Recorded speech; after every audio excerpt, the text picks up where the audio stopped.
Bonjour amis motards et amis motardes qui pratiquent la mécanique entre autres. Donc ici je vais vous expliquer comment faire un réglage soupape et un changement de chaîne de distribution sous le Honda CBR 1100XX année 2002. Donc, je vais commencer. Déjà, j'ai commencé le travail en fait. Donc, mais c'est pas grave. J'ai expliqué les étapes à suivre. Bon, alors, voici le topo. Donc, évidemment, ici, vous devez dégarnir, démonter tout ce qui est filtre à air, la boîte à air, le cache soupape et arriver donc à ce résultat. Ici, j'ai démonté l'arbre à cam d'admission. Donc après vérification du réglage soupape. Donc faire très attention, les caches soupapes sont numérotées. Donc il y a un ordre de serrage entre autres, de serrage à suivre. Vous voyez, j'ai pas encore démonté celui d'échappement.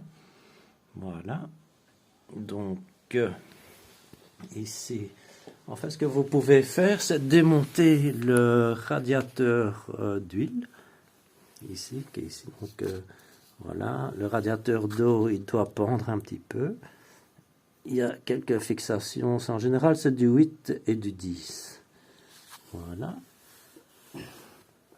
Donc, pour le réglage soupape, moi je vous conseille pour le réglage admission, c'est 0,16. Donc vous prenez une cale de 20, de 15, 0,15 qui doit passer et la 0,20 ne doit pas passer.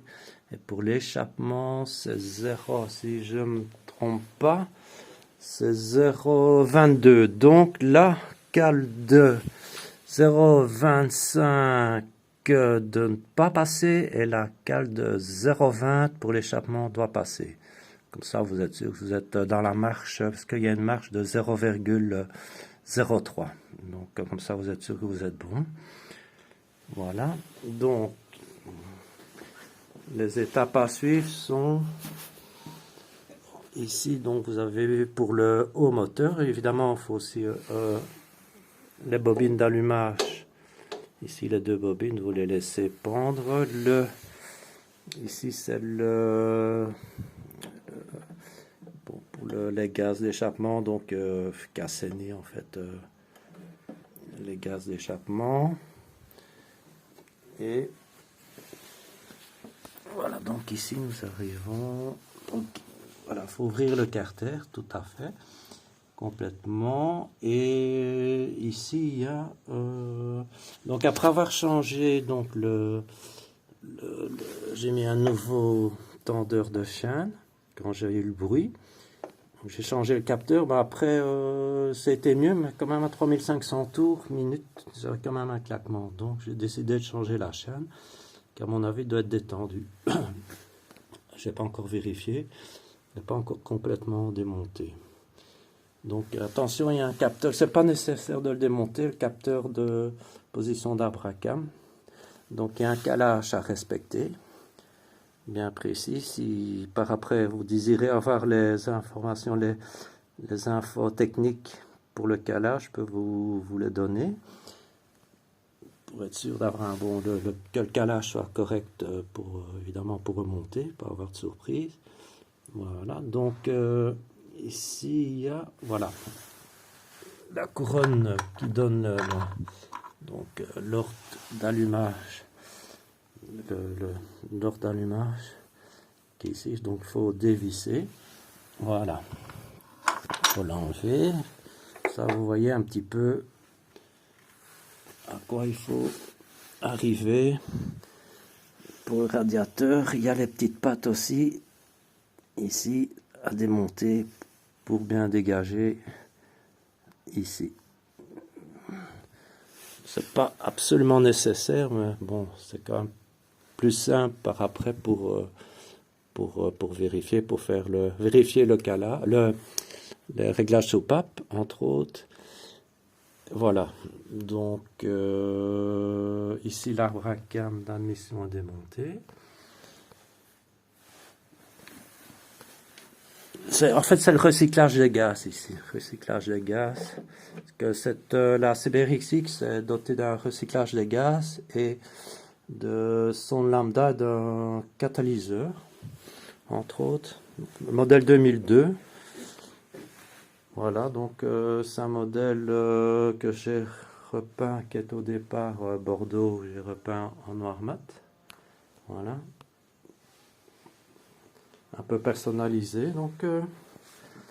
Alors, les échappements, je les ai recouverts de carbone, parce qu'au départ, ils sont en titane. Ils étaient vilains, donc j'ai décidé de les recouvrir de carbone, ce que... Voilà. Donc je recouvre les pièces de carbone et puis je les vernis en fait pour les traiter. Donc c'est un procédé un peu spécial. Ouais.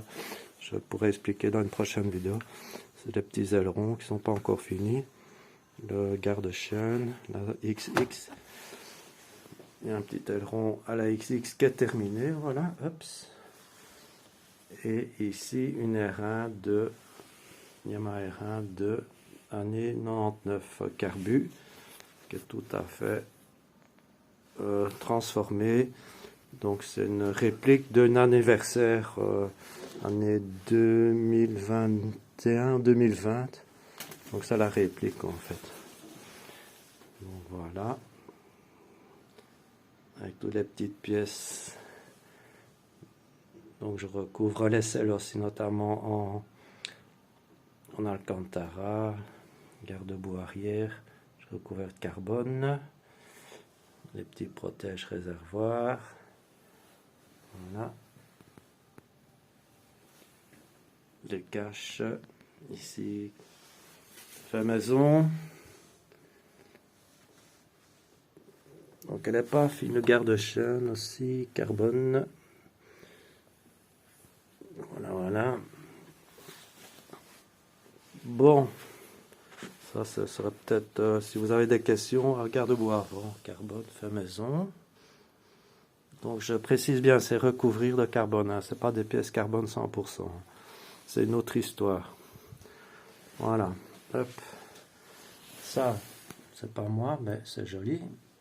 Je pourrais vous donner les coordonnées, vous pouvez l'acheter. Donc, prochaine étape, en fait, démonter l'arbre à cam d'échappement. Donc, j'ai pris les mesures. J'ai, par chance, une soupape qui n'est pas bien réglée. Je dois diminuer changer une cale plus petite. Alors, voilà. Donc, je continuerai la vidéo une fois que j'ai démonté pour le remontage éventuellement, si ça intéresse ou si vous avez d'autres questions. Ah oui, ici, pour ceux qui ont une XX, qui voudraient les monter en xénon, donc voilà, je montre le kit xénon, voilà, feu de croisement, feu de route en xénon, voilà, et une prise USB qui n'est pas évidemment ici, la moto est démontée, mais qui se trouve voilà ici. Voilà, il suffit de faire un petit raccord électrique, phare et fumée, ampoule xénon. Hop. Je préfère que le LED, c'est un éclairage plus pur, plus puissant.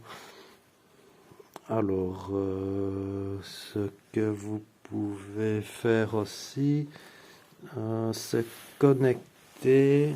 Vous pouvez reprendre sur le câble qui alimente la veilleuse. Vous pouvez faire une petite connexion pour alimenter la prise USB. Il n'y a pas de souci. fonctionne très bien. Voilà. La selle de la XX qui est ici, qui est en Alcantara. Enfin, que j'ai recouvert en Alcantara. Voilà, voilà. Alors, je vous conseille de monter une batterie lithium-ion qui est merveilleux. Après, même après 2 mois, vous pouvez la tester au voltmètre. Elle aura toujours 13 volts, c'est incroyable. Même si vous ne roulez pas avec la moto, elle reste à 13 volts 3, 4, 13 volts 4. Même après 3 mois, ça ne bouge pas. C'est 800 grammes au lieu de 3,5 kg. La batterie conventionnelle, là, au plomb, qui est ici, en fait. Voilà, hop. Donc ici, c'est vraiment des batteries avec lesquelles vous êtes tranquille. Et le prix n'est pas excessif non plus, quoi. Voilà. Donc ici, je vais couper parce que je vais continuer, ou je vais essayer d'accrocher mon GSM pour que vous puissiez quand même voir le démontage. Ça à tout à l'heure.